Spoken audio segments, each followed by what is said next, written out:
আসসালামু আলাইকুম প্রিয় ভাই বোনেরা, সবাই কেমন আছেন? আশা করি ভালো আছেন। আলহামদুলিল্লাহ আমিও ভালো আছি।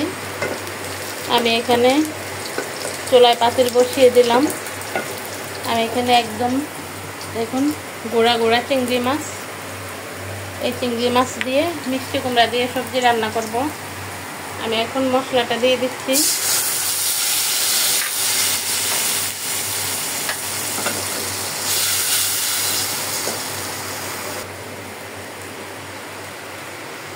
আর এখানে আমি আলু সিদ্ধ বসিয়ে দিলাম।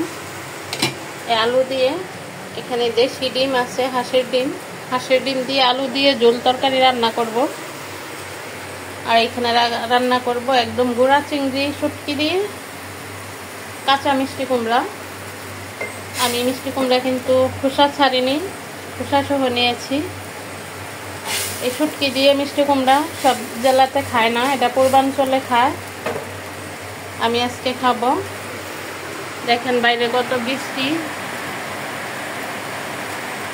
এই বৃষ্টির মাঝে কিভাবে আমি স্কুলে যাবো ছেলেকে আনতে, অনেক টেনশন লাগতেছে। সকালও দিয়ে আসার সময় ভিজে ভিজে আসছি। এখন আমি দিয়ে দিব শুটকিগুলা। শুটকিটা একটু কষানি হলে আমি মিষ্টি কুমড়াটা দিয়ে দিব।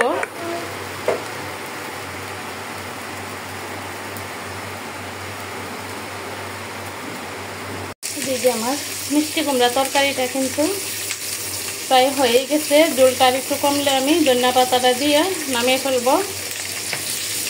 আর এখানে আমি ডিমটা ভেজে নিচ্ছি।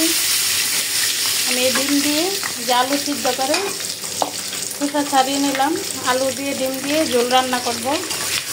আজকে একদম সিম্পল খাবার, মিষ্টি কুমড়া তরকারি আর ডিম আলুর ঝোল। আমার ডিমগুলো কিন্তু ভাজা হয়ে গেছে, আমি নামিয়ে ফেলছি।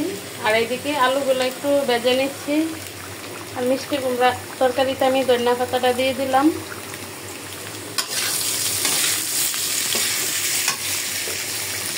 আমি এখন মিষ্টি কুমড়া তরকারিটা নামিয়ে ফেলবো।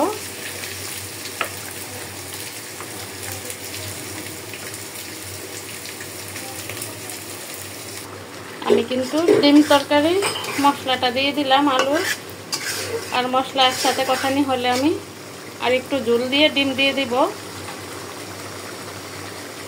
আর এদিকে আমার মিষ্টি কুমড়া তরকারি হয়ে গেছে, আমি নামিয়ে ফেলছি।